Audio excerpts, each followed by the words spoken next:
KCCA kye kitongole wano mu ggwanga ekiraze nti tekirina mugaso eri munnayuganda.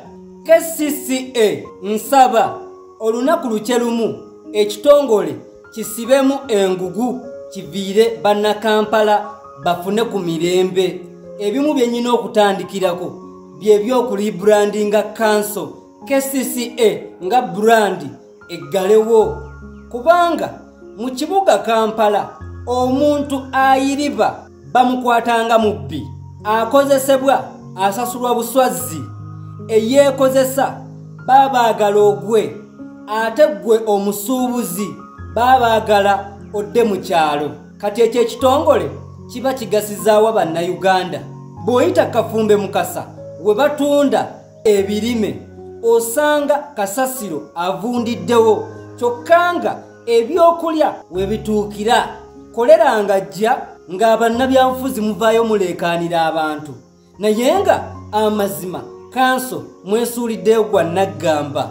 Musobola okuvuga amafuta ne mugenda ne musanga omuntu ali mu kulya chapati oba ali mu kunywa soda ne mumugamba nti tasuulawo kaveera oba tasuulawo kacupa. Kye mugamba ekyo ky'amaanyi nnyo okusinga okufa ku buyonjo bw'ekibuga.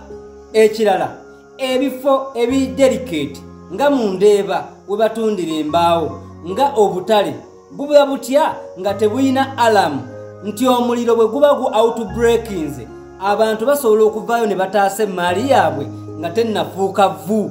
KCCA okukwata abasajja oba abakazi be musanze nga bayimiridde mu busubi oba nga bayise mu muddo kisinga okubanga mulongoosa emyala, okuddira ebipande byabo abeesimbyewo ne mutandika okubanga mubitimbula kisinga okubanga mutereza enguudo ebidduka ne bibanga bitambula bulungi.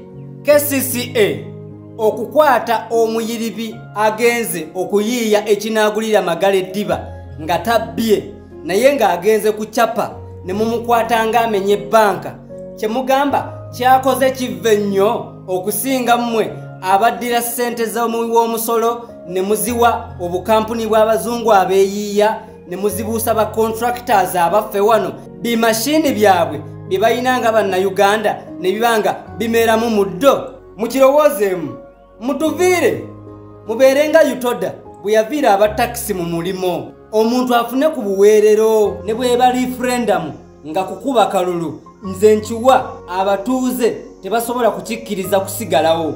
Omu ku bakulembeze ba KCCA yavaayo n'agamba nti alina ebizimbe by'ayagala bigwe ku ttaka, naye ng'ebyo ebizimbe byasitulwa okuva ku ground nga waali paka ku finishing ng'abiraba paka abatuuze we baabiyingira ne batandika okuba nga bakoleramu, naye ye ng'ekimuli ku mutwe kubisuula nga bimaze kukola ki kuggwa.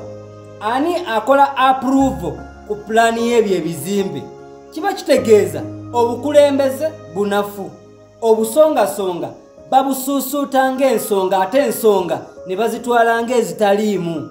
Omuliro ogwakutte embaawo z'omu Ndeeba amawulire gantuuseko era nze ku siini natuusewo, naye nga bano bannabyabufuzi abaddukira mu kamera okulaga eggwanga nti balina bye bakola nga tewali n'omu yaatuuse.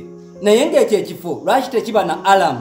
Lwaki obutale tebuba na alamu nti in case omuliro gusazeeko omutuuze asobola okuba nga ataasa emmaali ye? Bino ebimotoka by'abamuziinya mwoto biri awo kumpi byabaddewo okubanga bitaasa emmaali y'abannayuganda. Gavumenti KCCA temuyina kye muyambye bannansi. Kati omuntu anajjawa biti ekuwagira ng'omubinika omusolo nga mungi, tomukoledde byetaagisa, tomuwadde entambula ematiza kutambuza mirimo gye, emmaali ye togikuumye, security ekwata beekalakaasa nga balaga obutali bumativu bwabwe, naye nga abalina emmaali abalina bizinensi zaabwe zikumibwako omuliro nga security weeri. Kati ddembe kyeryo NRM lye yaleeta. Nze bwe munonda ku bwa Lord Mayor ekitongole ki KCCA kirina okusooka ne kifreezinga, kubanga